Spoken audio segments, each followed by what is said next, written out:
Good morning and welcome to the 45-day challenge, day 28. So today I want to jump right in because we talked a little bit about thinking time and the environment to set up for a great thinking time, to have that time to yourself. But I think one thing that is really important here is that thinking time isn't just this really broad thing that everybody can do at any time. There's actually different thinking skills, and I think that when you're approaching a project or a problem or a thought process as you're building a business or you're an entrepreneur and have some ideas, that it's important to utilize the tools and the skills of thinking. So today I just wanted to go through with you some of the ways that you can think about things. And as I mentioned before, uh, during the day when you are in the midst of your work, you might have a thought about something that's really important to your work.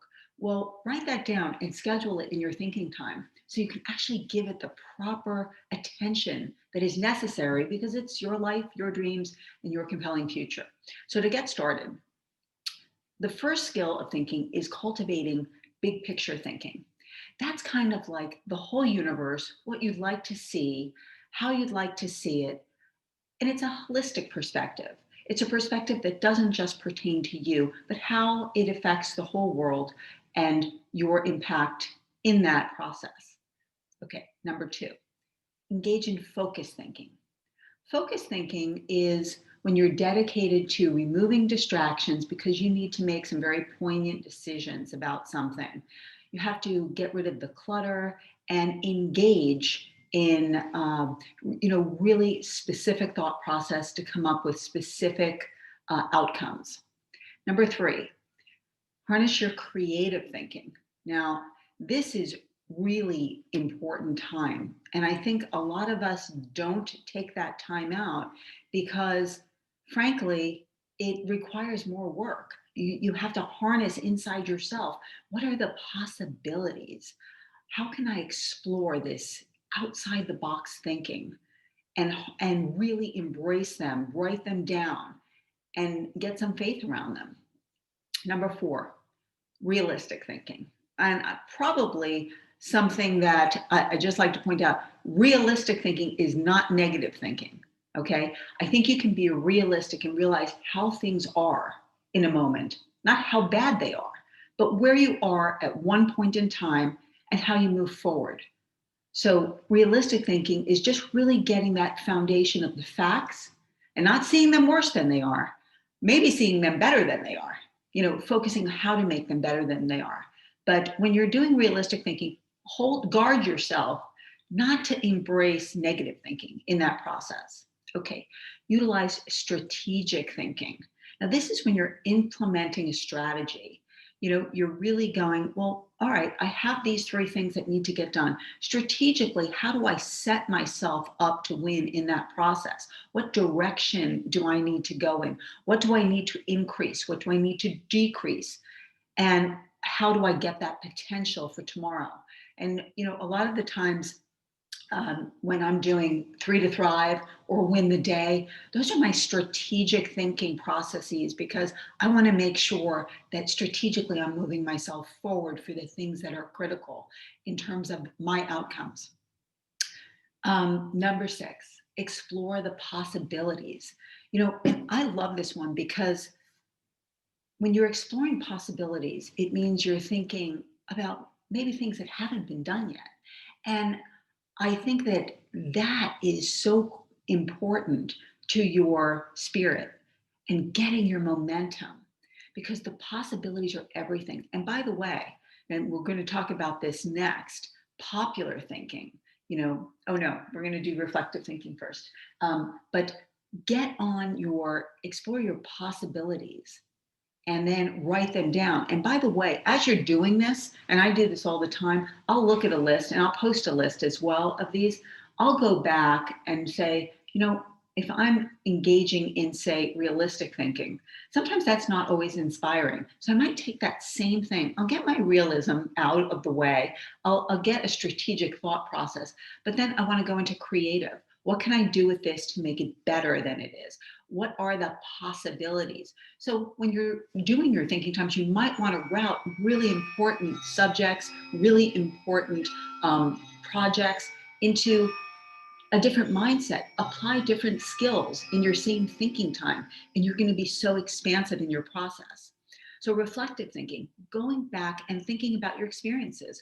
What have you learned in the past that's going to take you forward? Even our worst moments in life are so accretive to everything that we do.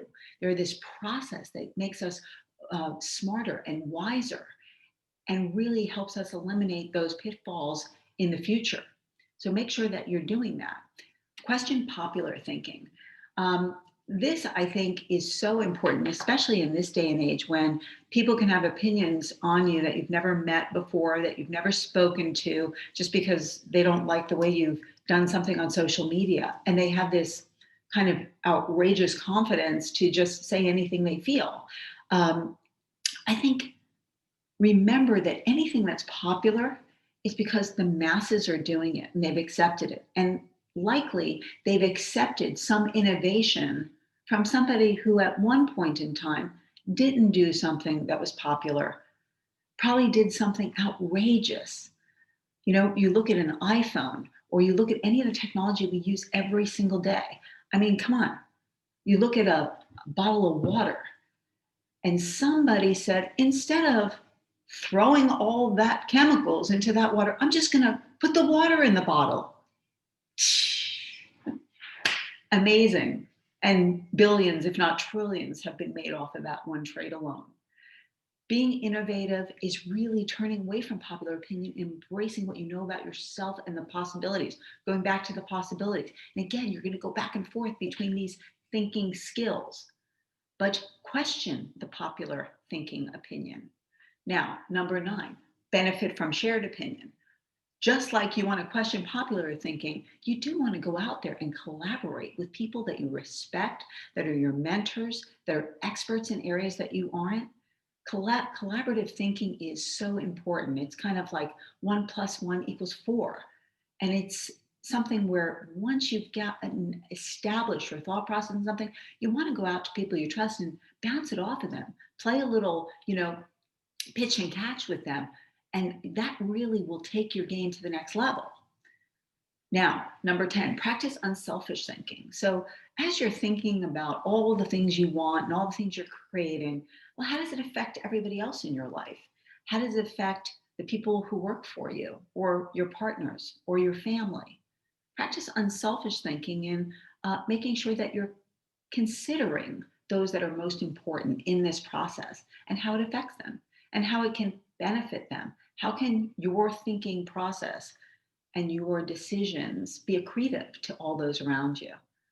And last but not least, bottom line thinking. And that's really just making sure you stay focused on the bottom line, that in the process of all these other things, you are staying the course and making sure that you're getting what you need from your business, you're having profitability, you're getting maximum return for your efforts, and that you're constantly focused on making sure you're capturing.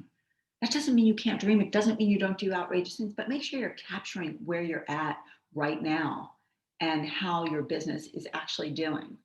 And then go back into those things. Never leave the sight of a thought without taking some action. Write something down or go back to another thinking strategy and say, you know what? I've just had some shared thinking. Now I want to go creatively think about everything I learned. Or, I've done all this strategic thinking, but now let me, build some creativity into this process. I think this takes time. And, for myself, I love having the list because sometimes when you get yourself in a box, you think, all right, well, how do I get out of the box? Well, bring out your thinking skills and start going through them. You're going to open up a whole new world of thinking for yourself. So I hope this is very helpful for you. It is a lifesaver for me in my life. And I'm so happy that we are at day number 28. Tomorrow we're going to start the Saving 7. We're going to go through my personal rejuvenate, regenerate, and celebrate process for the next couple of days. Because when you are trying to do anything, getting your body and your mindset and your state handled is so critical, and part of that is really, what you're fueling your body with, and what you're expecting your body to do that is good for it, that's going to help you with your three bodacious goals, with your compelling future, and with everything that you want, to make yourself uh, unstoppable. So here's to being extraordinary. I'm wishing you life and business on your terms always, and I'll see you tomorrow.